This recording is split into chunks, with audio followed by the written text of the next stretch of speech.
Good evening friends. ये हमारा topic है जनरल स्टडीज़ के मोस्ट इम्पॉर्टेंट क्वेश्चंस का। तो हमारा पहला क्वेश्चन है वायु प्रदूषण की माप किसके द्वारा की जाती है। तो हाँ, ये है हमारा ppm पार्टिकल पर मिलियन से हमारा वायु प्रदूषण की माप की जाती है। ऑप्शन ए करेक्ट आंसर हो जाएगा। वहीं हमारा जल प्रदूषण के लिए BOD होता है, बायोलॉजिकल ऑन डिमांड वाला। अगला प्रश्न है विटामिन B1 की कमी से कौन सा रोग होता है। तो विटामिन B1 की कमी से हो जाता है हमारा बेरी का। तो विटामिन B से बेरी, विटामिन C की कमी से स्कर्वी होता है और विटामिन A की कमी से नाइट ब्लाइंडनेस या रतौंधी हो जाता है।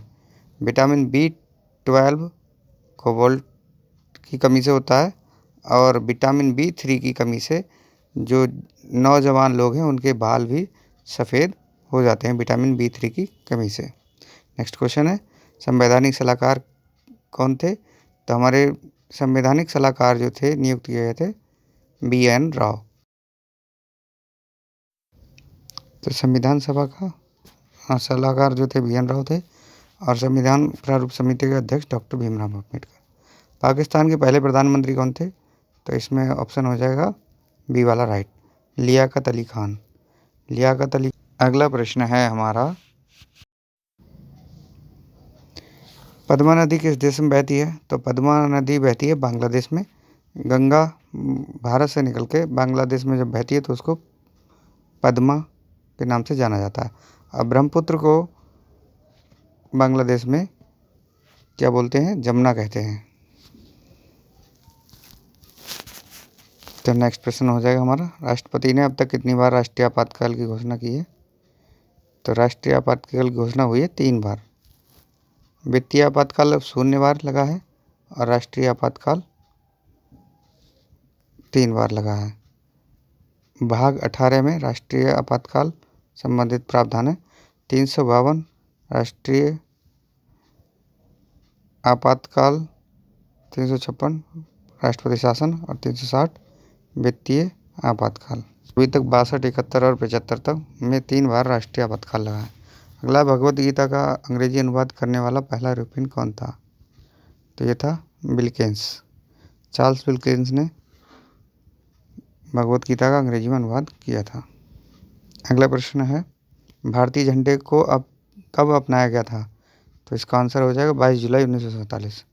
कई बार आया है, मोस्ट इम्पॉर्टेंट। वैसे तो सारे प्रश्न मोस्ट इम्पॉर्टेंट वाले लिए हैं, तो आपने आंसर देना है 22 जुलाई 1947 को भारतीय झंडे को अपनाया गया था। झंडे की लंबाई चौड़ाई का अनुपात है वो 3:2 है, यानी कि लंबाई 3 गुना तो चौड़ाई 2 भाग है। भारतीय झंडे को कब अपनाया गया, ये हो गया हमारा।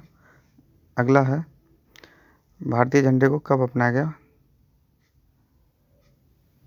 और हमारा संविधान को कब अपनाया गया था। 26 नवंबर 1949 को। राष्ट्रगीत को अपनाया गया था 24 जनवरी 1950 को। राजभाषा को 14 सितंबर 1949 को अपनाया गया था। अगला है तने में गहरा छेद कर अंडा देने वाले पक्षी हैं। तो इसमें है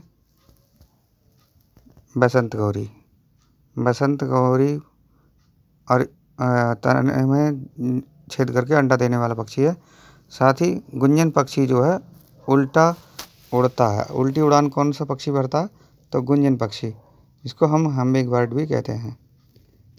कौन सा राष्ट्रीय उद्यान जंगली हाथियों के संरक्षण हेतु प्रसिद्ध है। तो इसमें है आंसर हो जाएगा हमारा पेरियार राष्ट्रीय उद्यान। पेरियार केरल में है। पेरियार नदी सबसे लंबी नदी है केरल की, तो वहाँ पर पेरियार राष्ट्रीय उद्यान हाथियों के लिए प्रसिद्ध है। तो मानस राष्ट्रीय उद्यान हमारा आसाम में है, बन्नेरघट्टा कर्नाटक में है और दाचिंगम राष्ट्रीय उद्यान जम्मू एंड कश्मीर में है। इम्पोर्टेंट हैं सभी के सभी। भारत में निर्मित प्रथम कंप्यूटर कौन सा था। तो सिद्धार्थ नाम का जो कंप्यूटर था वो भारत में निर्मित प्रथम कंप्यूटर था। फुगाकू जापान का कंप्यूटर है और परम हमारा आधुनिकतम कंप्यूटर है सुपर कंप्यूटर। 0 डिग्री अक्षांश और 0 डिग्री देशांतर एक दूसरे को किस महासागर में काटते हैं। तो ये काटते हैं अटलांटिक महासागर में। मारियाना ट्रेंच जो विश्व का सबसे गहरा गर्त है वो प्रशांत महासागर में है। रिंग ऑफ फायर भी प्रशांत महासागर में है। तो हमारा 0 डिग्री अक्षांश और 0 डिग्री देशांतर एक दूसरे को किस पर मिलते हैं, काटते हैं? अटलांटिक महासागर में काटते हैं। राइट आंसर हो जाएगा अटलांटिक महासागर। अगला प्रश्न है हमारा, ठंडा ग्रह किसे कहते हैं? तो ठंडा ग्रह कहलाता है अरुण। अरुण के लिए हम ठंडा ग्रह कहते हैं। सूर्य से सबसे दूर है बुध, और पृथ्वी की जुड़वा बहन बोलते हैं शुक्र को, और सबसे चमकीला शुक्र होता है। साथियों नेक्स्ट प्रश्न है हमारा, एगमार्क एक्ट कब प्रभावी हुआ था? 1937 में एगमार्क एक्ट प्रभावी हुआ था, एग्रीकल्चर का मार्क, 1937। तो नेक्स्ट प्रश्न होगा हमारा, भारतीय पारिस्थितिकी के जनक कौन है? तो रामदेव मिश्र। रामदेव मिश्र राष्ट्रीय भारतीय पारिस्थितिकी के जनक हैं। भारत की सबसे बड़ी आर्द्रभूमि कौन सी है? तो सबसे बड़ी आर्द्रभूमि हो जाएगी हमारी वेम्बनाड। वेम्बनाड झील जो है केरल में, ये सबसे बड़ी आर्द्रभूमि स्थल है भारत का। अगला प्रश्न, चेरनोबिल परमाणु आपदा कहाँ घटित हुई? तो ये यूक्रेन में हुई। परमाणु आपदा घटना चेरनोबिल की 1986 में यूक्रेन में भयंकर भीषण घटना हुई। 1984 में हमारे यहाँ पर हुआ था भोपाल कांड। भारतीय मौसम विज्ञान विभाग कहाँ स्थित है? तो भारतीय मौसम विज्ञान विभाग नई दिल्ली में स्थित है। राइट आंसर हो जाएगा नई दिल्ली। किस आंदोलन को पश्चिमी घाट सुरक्षा के लिए चलाया गया? तो एपीको आंदोलन। एपीको आंदोलन पश्चिमी घाट की सुरक्षा के लिए।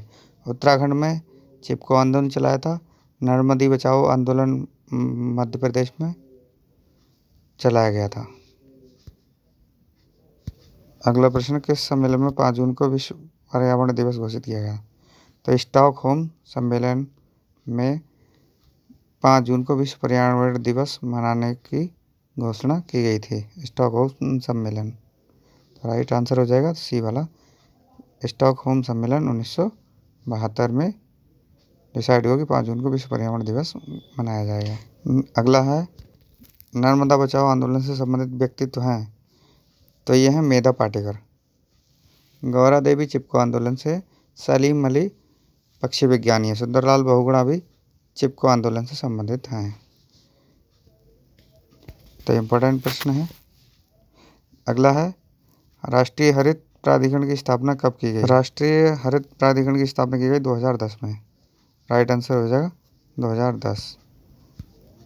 नेक्स्ट प्रश्न है हमारा, अंतर्राष्ट्रीय दुग्ध दिवस कब मनाया जाता है? तो अंतर्राष्ट्रीय दुग्ध दिवस मनाया जाता है 1 जून को। साथ ही 26 नवंबर को हमारा मनाया जाता है संविधान दिवस। अगला प्रश्न है हमारा, लोकटक झील भारत के किस राज्य में है? तो यह है मणिपुर में। विश्व का एकमात्र तैरता हुआ उद्यान लोकटक झील में है। यहाँ पर संगाई हिरण पाया जाता है, जिसको डांसिंग डियर भी बोलते हैं। सिक्किम में प्राग मिश्रित विश्व विरासत है कंचनजंगा।